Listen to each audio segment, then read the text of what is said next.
That's great. Thank you. Happy New Year! Yay! So I asked, you'll recall the last time we were here that I spoke, I asked Barbara to switch with me. I wanted First Sunday. I wanted to start the year with a conversation about principle. I can remember teaching classes and talking about spiritual principle and having students come to me and say, what are they? And we have spiritual principles. We even have a thing called a Declaration of Principles, which was written by Ernest Holmes in 1926. It was published in the very first issue of Science of Mind magazine and has been in that issue, or has been in that magazine every issue since. And it's elegant and beautiful. And the guy who likes a list has never really been able to extrapolate the principles from that amazing list without reading the whole thing. So I challenged myself. And what helped me was, in 2013-14, the Education Committee of Centers for Spiritual Living took on the task of identifying specifically the 10 primary principles of our teaching. And I was on that committee. I was honored to be on that committee as president of our organization. And we worked diligently and had great conversations about it. And we came up with a list. Now, the list keeps getting refined. And next month, from the education department, they're actually going to present to our movement the list of principles. Don't mind I'm doing this a month early. But I think it's important, especially beginning of the year. We're starting again. We're looking again at who we are as individuals and as a spiritual community and as a species on planet Earth. It's a good time to figure out why we come here. It's a good time to understand these. Now, I wouldn't suggest that many of you in this room don't know most of this. But there are going to be gems in here for all of you. It's like reading Ernest Holmes. You know, you're reading along and on, and all of a sudden he says something that takes your breath away. There'll be one of those in this for you today, because we're going to go through the 10 principles of Science of Mind, one at a time. Are you ready? Yes. All right, we're going to start right at the top. Oneness is the first principle. It's the primary principle. It's the thing on which everything else is established. This idea of oneness is the most simple and probably most challenging of all principles to understand, because we live in a multiplicitous world where everybody's here doing their thing, and it looks like it's a bit chaotic and frantic and all over the place. But there's an essence beneath the physicality of life that connects us all.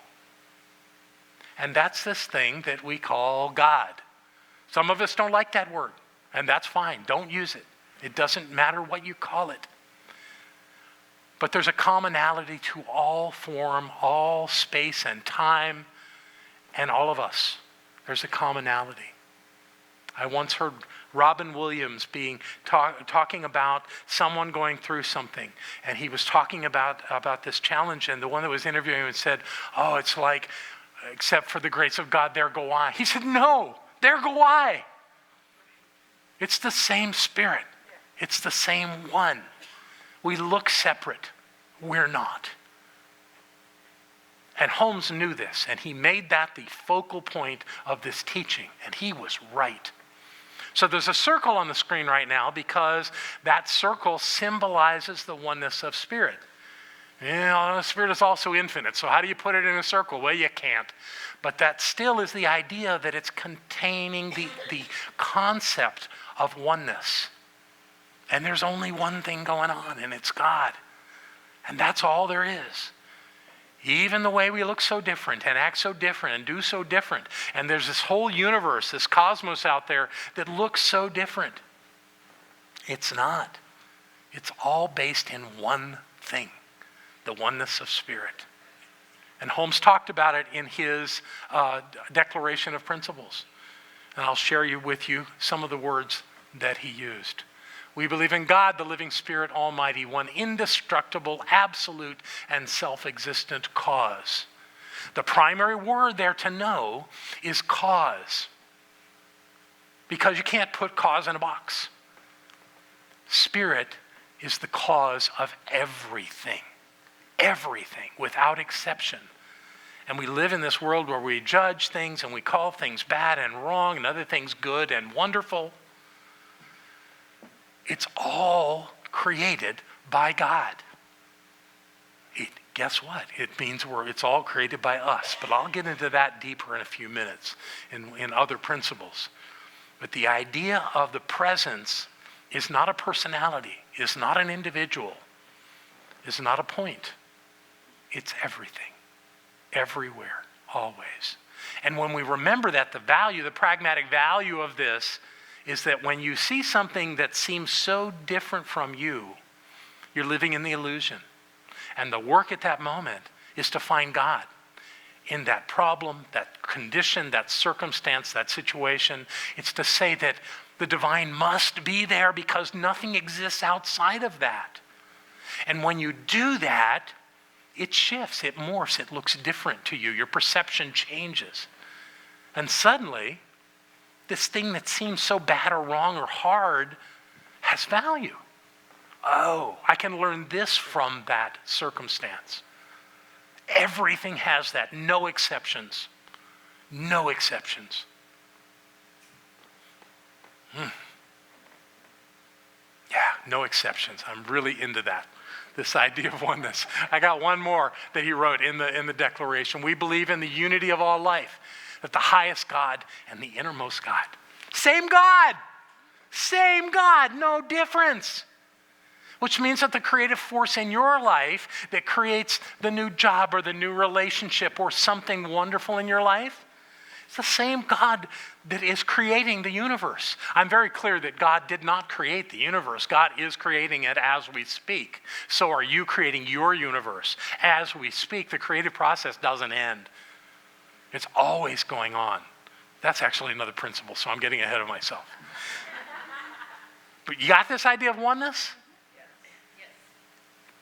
Remember it, use it. People who rely only on their senses really struggle with this. But most of you are intuitives. So you can get this and use this and make your life better with it.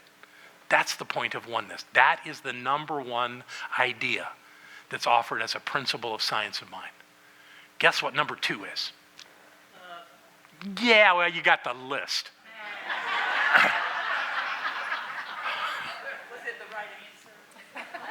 I'll let you know later. All right, it is love. But this thing about love is it's on the back wall here because it's one of our primary points that we support and believe in. It's something we all have in common is this idea of love. Yet there's nothing more misunderstood in life with all the poets that have written of love over the years. There's nothing more misunderstood. Most human beings confuse love and affection. Because affection can be withheld. Affection, receiving the affection of another person is delightful. That's not love. That's affection. And be affectionate. Please be affectionate. But love is not that. Love is ubiquitous, always present, everywhere. I like to say that love is the presence of the divine. You can't separate them. There's no way. So it has to be always everywhere without exception. If that's so, then you can't ever say, nobody loves me. You can't say, I have a loveless life. It just isn't so. We can be unaware of it. We can be unaware of almost anything. It's even love. And many of us fall into that space. We think that criticism that someone gave us somehow restricts the love in our lives. It doesn't. All we have to do is remember, with every breath, with every beat of our hearts, love is present right there where we are and everywhere else. When we become aware of it, we open up, our heart opens, we breathe deeper, we feel a richer sense of life, we feel connected. Some people use love and connection as synonymous. That's okay. But the truth is that it's an awareness of love that allows us to feel connected, allows us to express affection, and to do all the wonderful things that we do. Remembering that helps us over that hump of ever thinking it's not there, because it is. It is always there.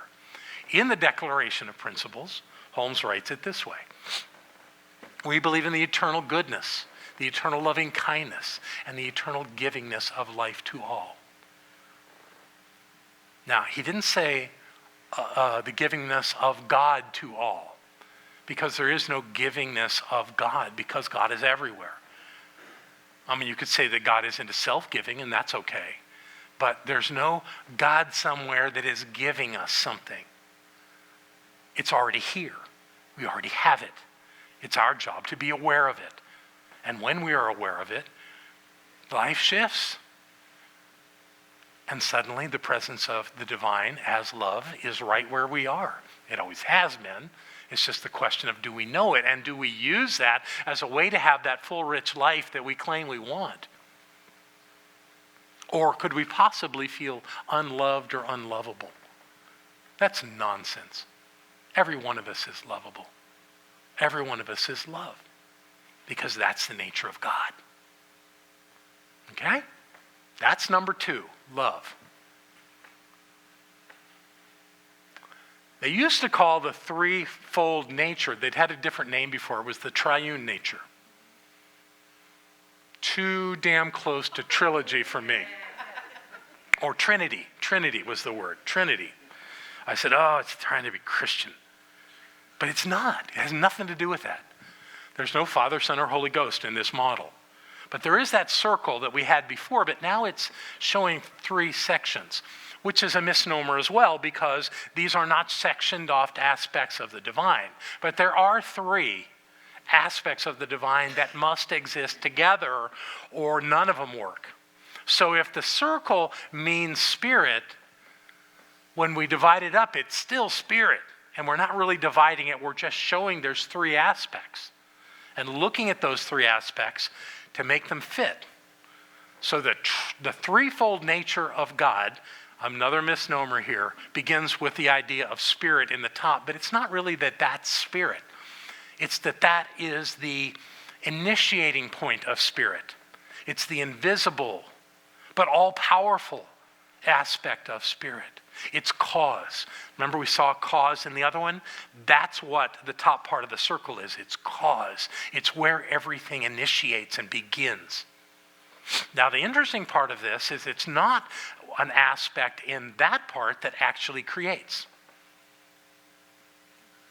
Where are you in this circle?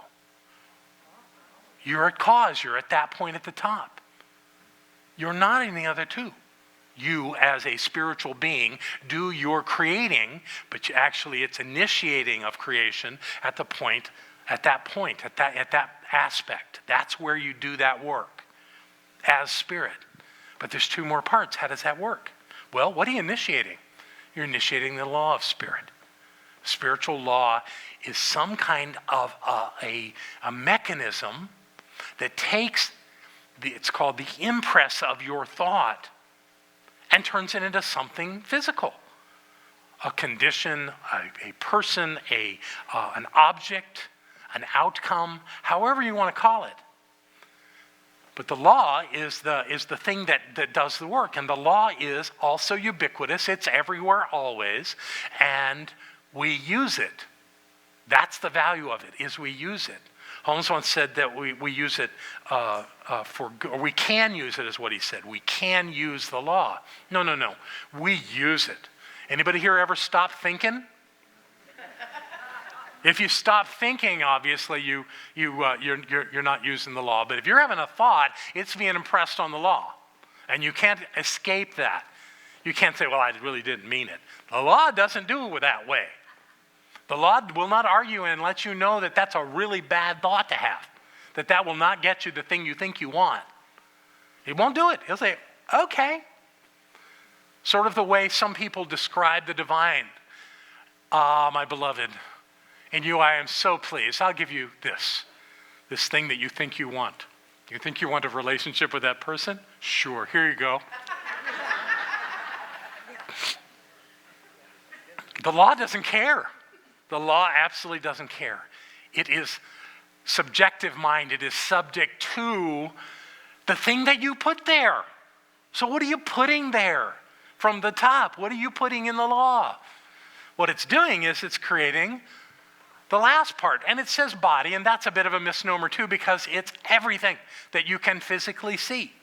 Everything that you can physically have. Don't underestimate it.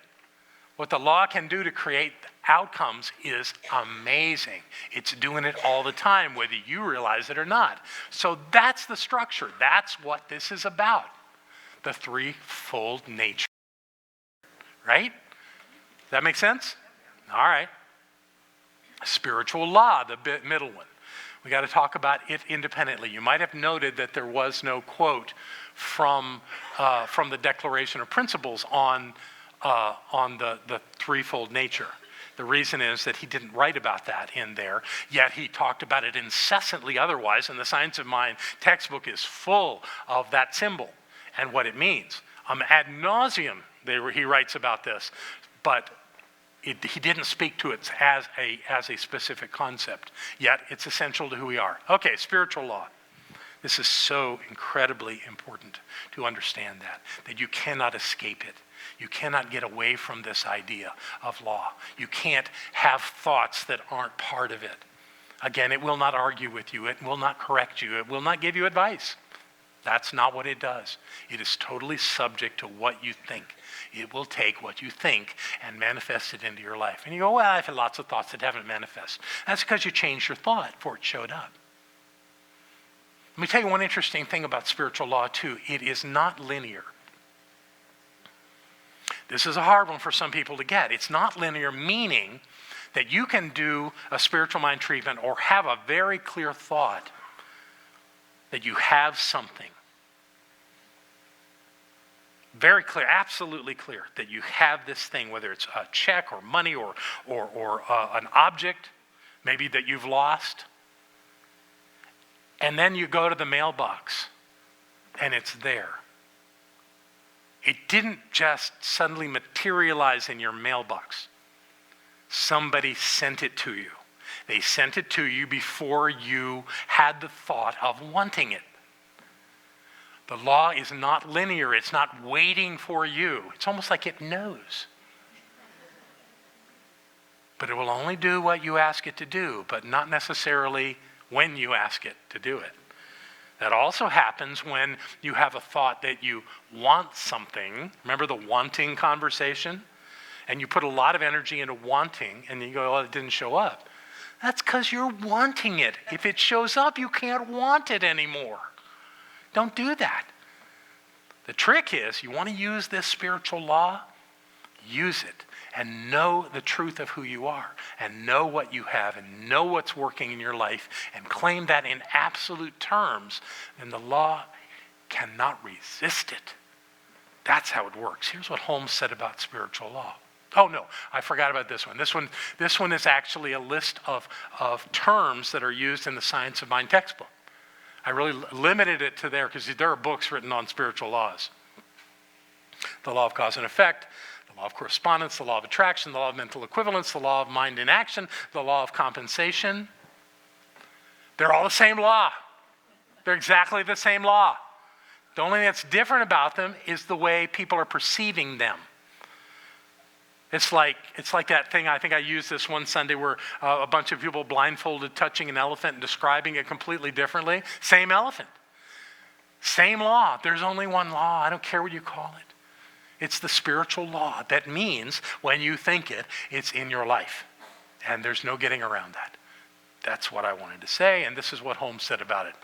We believe that the universal spirit, which is God, operates through a universal mind, which is the law of God, and that we are surrounded by this creative mind, which receives the direct impress of our thought and acts upon it. It receives the impress. I had never heard that word used like that until Holmes used it. But it's kind of a cool thought. You have a thought, and it's impressed upon the law. I mean, one way we use that word impress is, well, I was so impressed. It's like the law got it. That's the thing. The law is impressed with you. because you have a thought. Isn't that great? And with that, the thing shows up in your life because of spiritual law. So one thing I find really helpful in some of my treatment work is to be grateful for the law. It's not a mystery anymore to me. This is how it works. And when I claim it and when I mean it, and trust me, meaning it is part of this deal, the law will respond. It will be impressed. And I will get the thing that I'm claiming in my life. That's how that works. Spiritual law. Creation, that's that bottom section. Creation's kind of a new word to use there. I like it better than body. But it wouldn't fit in my other model, so that's all right. And everyone says spirit, mind, body. But the idea is that the bottom part of the circle, that last aspect, is creation. It's everything that's created. It's everything physical. It's everything in time and space. It's darkness and lightness. It's everything. It's sound, it's silence. It's anything that you can perceive with your senses is in that section, that aspect of God. Now, the thing about creation is that we get a little confused in this teaching. So, are things created God? If I say it's part of the Spirit? Well, yeah. But Holmes had a great way of distinguishing this so that we didn't get stuck there. And I hear some people do treatment work where they go that they are comparing God to the mountains and the clouds and the sea and all these things, and God's there. But we don't worship those things. We don't go looking for God in the mountain. We admire the mountain. We climb the mountain. We use the mountain as a tool in our lives, but we don't bow down to the mountain because God's in the mountain. We don't do that because God's in everything else too. We'd be really busy bowing down if we did that all the time. So that's not the place to go. This is what Holmes said about creation that I thought is so powerful. The one Spirit manifests itself in and through all creation, but is not absorbed by its creation. It's not absorbed, meaning it's in it, but it's not the essence of God. It's the thing. And it's okay for the thing to be there. It's good that we have things in our lives. Our personal belongings, it's the things in life. I like driving a nice truck, and I rented a truck like my truck, so, I treated that truck into my life. I needed help from Rick Sherrill to do that because I was very attached to my last truck. Thank God he bought that one so I could get this one, which I really, really like. Being down in Florida, I rented a red Colorado pickup. It was wonderful. I enjoyed driving it around. But for some reason, driving that pickup, never before noticed how many Rolls Royces drive around on the strip where Barbara and I stayed. They're everywhere. I'm not asking for a Rolls Royce. We did have a minister once that had a Rolls Royce, and people were challenged by that. So I know that's not my thing. But the idea is whatever you want to create, you can create, but don't worship it. Don't worship it. Don't go looking for God in objects or circumstances or situations. Be grateful for them. Absolutely. There's also a way that we compare creation, or call creation and its effect. Remember how we call the top section cause? Cause and effect. It's the effect of the cause. So everything in your life, including your body, is at effect. Everything. And it's malleable and it's changeable. So if you don't like the way it is, have a different thought and change it. And be very clear about that. When you are, it will change. How else do we see the changes happening in people's lives at this center? Where there's a tumor, and then we treat, and there's no tumor. It's this way. Life is malleable. It will change according to our thoughts. Don't ever underestimate your thoughts and what they're doing. They're creating the things in your life. But you are not absorbed by what you're creating. It's still your creation. Oh, we're really going with creative, huh? Okay, very good. This is important. We're back to the basic symbol with the 3 sections, right? This is not the creative process. This is the creative process. That's not a V. It's 2 lines. It's a line going from spirit, cause, through law to effect. That's the left side. That line is your thinking. Your thought is impressed upon the law. It turns up as something in your life in the bottom. Yay! What's the other part of the line? Well, it's the other half of what you do. You only can do two things. You can express, which I just described, and you can experience. The other line is your experience. You're observing the thing that's happening in physical form up in spirit, up in who you are and where you are. You're observing that, experiencing it.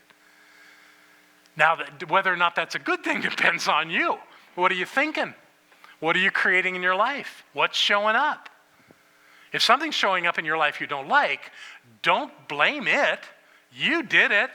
You've had some thought, some idea that has carried you to the place of that being in your life. Don't blame yourself. That's a waste of time. Have a different thought. Now, as you'll see on our actual symbol, I had a little trouble doing this with the graphics, but that one going up kind of turns. Why does it turn? It turns because it's something new is going to happen now. Now, it may be the same thing that happened before because you really believe that that's true. If you think that thing happening in effect is real, then you're stuck with it, right? Because you think it's real. If you want something different, you have to have a different thought, but you get that chance every time you experience something that you created. Okay. Creative process. These are the words of Holmes in the Declaration. We believe in the demonstration of healing through the power of this mind. Yes, we believe in the control of conditions through the power of this mind. Yes, without exception. No exceptions. This applies to everything. It's absolute. It works every time. Don't come to me and tell me it doesn't work. Well, you can if you need to, but I won't believe you. Clear? All right, let's keep going here. Spiritual beings. I didn't realize how much Holmes was into this idea of us being spiritual beings. But I looked at the Declaration of Principles, and he had a lot to say about it. So I'm going to get right into this. We believe in the incarnation of spirit in all beings, and that every person is an incarnation of the one spirit. Notice he did not say we believe in the creation of spirit in all beings, or that every person is a creation of the one spirit. No. You are not a creation. You've never been created. Your body has, but you are not a creation. You are the divine presence. That's who you are. You have no beginning and no end. And he wrote about that. Let's see if it's here. We believe that God is personal to all who feel this indwelling presence. That means when you just stop and get it, and it's not an indwelling in your body, it's an indwelling in your psyche. It's every thought you have is God's thought. Every action you take is God's action, without exception. We believe in the direct revelation of truth through the intuitive and spiritual nature of humanity, and that any person may become a revealer of truth who lives in close contact with the indwelling God. In other words, your genius is already within you. You are the presence of the divine. You are the creator of all. All you have to do is know that. I saw a thing on Facebook the other day. It said, the sky is not the limit. Your beliefs in yourself are the limit. If you see yourself this way, you will find that divine presence within you, and you will have no limitations. And the last one, we believe in our own soul, our own spirit, and our own destiny, for we understand that our life is God. Our life is God. That's a powerful thought. Rejected by most of the people in other faiths, but it's still the truth. Our life is God. That's spiritual beings. I had a lot more I want to say about spiritual beings, but I'm going to move on. I love the idea of freedom. I think restrictions are one of the great calamities of the human experience. I can't. I shouldn't.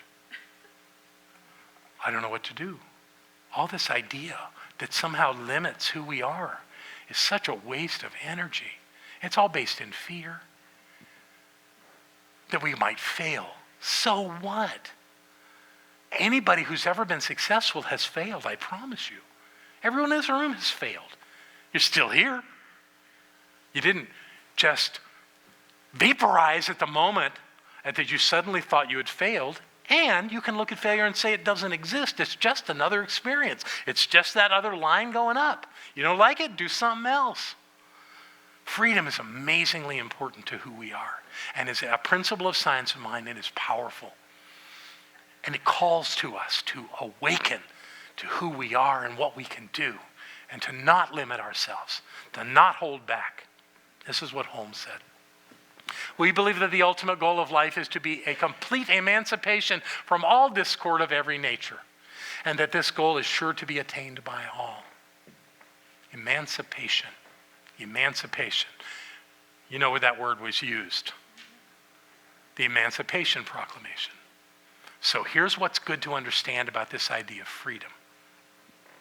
Lincoln brought forth the Emancipation Proclamation and claimed that all people of color in this country were free. Did it immediately happen? Did everyone go, oh, okay? No, they didn't. It took generations to get that right. We're still working on it. But at the same time, we've had a president who was a man of color. We've had many other dignitaries. We've had entertainers beyond our imagination that were people of color. Those folks were emancipated. No problem. There's nobody looking down at them. And we need to do that in our lives. We need to emancipate ourselves from the discord, from the problems, from the stuff that didn't work, because that's not who we are. That was simply an experience that we had. It is not who we are. So don't in any way think that because something was hard that you can't be emancipated from discord. You can, but you have to choose it. You have to choose that in your life. You have to have, freedom is not a free ride. You have to choose it. You have to be willing to accept the consequences of your freedom. And that's that someone may not agree with you. So what? Let them not agree with you. You choose your freedom. Nobody else does. Even in the concentration camps of Germany, there were people that knew that they were free because no one could control their thoughts. In the circle at the top, no one can control you. At the bottom, can they control your body? Sure. Sure, they can do that. But only if you allow it. Oh, I didn't agree to that. Well, they didn't, but you made some choices that took you to the place where that happened. Now get out of it, because you have the right to be free.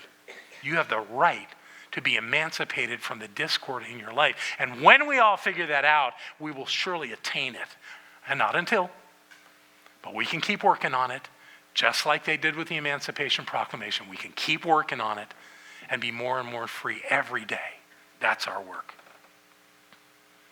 Heaven, another good Christian term. Not a place. Not a place. It's an idea. It's a state of mind. And we all have access to it. None of us have to be in any kind of a prison that keeps us out of heaven. Heaven is now. Jesus knew that. He spoke of it often. So what did Holmes say about it? We believe that heaven is within us and that we experience it to the degree that we become conscious of it. That's all it takes, remember. Anybody ever here had the experience of heaven? Okay. Those of you that didn't raise your hand, that's your homework. Experience heaven. Those that did raise your hand, remember you always have what we call a mental equivalent to that life that you desire. Always. It cannot be kept from you. It's within you. Not within your body, within your consciousness. That's the work. And the last one. Eternal life. Again, a lovely term used in the Christian faith, which seems to follow agreeing to be saved. Something like that. I'm playing. I grew up Southern Baptist. I know all that stuff. That's not what we're talking about here. We're talking about an absolute concept. A principle that isn't for some of us and not for others. Everyone is an eternal being without exception. Those that know it and those that don't know it. Now, the interesting part of this is that most people think of eternal as being forward. I'll do it this way so you get it to your right. Forward in time. Eternity is this way. It's not. It's both ways. Which means you were never created. You couldn't have been created if you're an eternal being. And you'll never cease to exist. Now, do we practice reincarnation? I personally believe in reincarnation, but there's nothing in Holmes' work that talks about reincarnation that I've found. So it's not about that. It's not about coming back in another body here. Who knows what levels of things there are in the universe that we can do? Barbara likes to call it celestial whoopee. Maybe we come back. Maybe we do multiple lives on planet Earth. I don't know. But I know that I'm an eternal being, without exception, that my life doesn't have a beginning and an end. My body had a birth point, and my body will have a point where I set it down. We call that a transition. But that's not me. I'm an eternal being. What did Holmes say about this? We believe in the eternality, the immortality, and the continuity of the individual soul, forever and ever expanding. It's a lovely thought, isn't it? I believe it wholeheartedly. So that's not a reason not to accomplish things in our lives because we could do it 10 lives down the road. But it's a wonderful idea that I can have an endless, eternal experience of life. Simply by knowing who I am, I open up to that infinite idea of myself. You can do it too. So we came up with 10. There's 10 ideas, 10 aspects, 10 principles that we use as the foundation of this teaching. And I wanted you to have a piece of paper that had them on it because I don't want you to go, well, that was a nice talk, and forget about it. I want you to take that somewhere and put it where you'll see it so you'll remember it. Because you can and you should for your best interest and because they're who you are. This is the truth of you and me. It's a good run. It's a good life. Take this and use it. And your life will show the value of that every single day. I love you very much. Thank you. Professor. And now our welcomers are coming forward. Who's here for the very first time? Center for Spiritual Living, Asheville. Welcome, welcome, welcome. Who are you? Welcome, Ellen. I'm so glad you're here today. And who's behind you? Wonderful, Lori. I'm delighted that you're here. Who else is here for the first time? Who are you? I'm Brittany. I live here. Rhonda wanted me to come. Yay, Rhonda. Welcome, Brittany. I'm glad you're here. Glad you're here. Who else? Anybody else here for the very first time?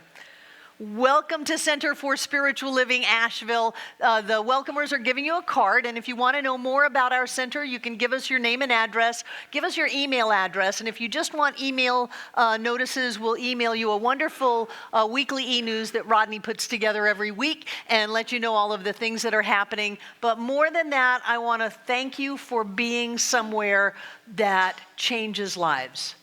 I mean, we truly do have miracles of healing. We have demonstrations of wealth and happiness. We heal the past and create the future. Personally, I think this is the best center in the world. And those of you who are not members, I would strongly question your sanity and say, jump in and get wet because we are vibrational beings, not separate people. And we vibrate at the level of happiness and prosperity and joy, and we do it together. And so being a part of this center lifts us. And I'm delighted those of you who came for the first time today are here, and those of you who have been here forever, and those of you in between, I'm glad that we all come together and remember who we are and how to live life. And now I'd like to invite our prosperity acceptors to come forward. Take out what you're going to give.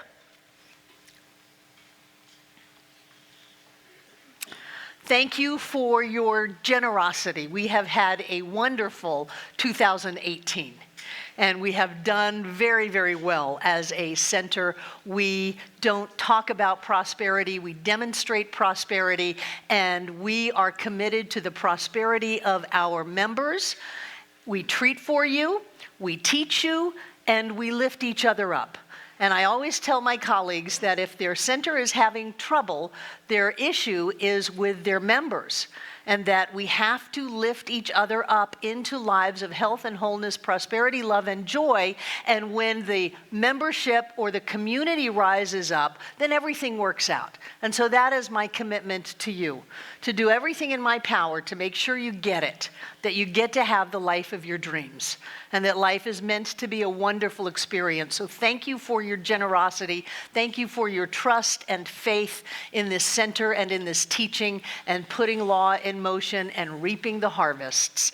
2019 is setting up to be amazing, and it's going to be just a wonderful ride. So what I like to do is open my hand, put the gift on it, cover it with my other hand, and bring it to my heart, and know that God is the source of all supply, that money is the action and flow of spirit in and through our lives, and that right here and right now, each of us is blessed. We are filled full to overflowing with all good things, and we live the good life that we were meant to live. I know that as we give, we receive, and right here and right now, we give this gift from our fullness, wholeness, and completion, and know that that life returns back to us in amazingly wonderful blessings in each and every way. I know that each one of us comes together to make this Center for Spiritual Living Asheville all that it was ever meant to be. It is a place of peace, a beacon of light, a tower of strength, and a fountain of wisdom that touches the lives of all who call it home. And we'll repeat our investment affirmation together aloud. I freely and joyously give from the abundance and fullness of my overflowing wealth, knowing my gift goes with love as it touches and blesses the world. And so it is.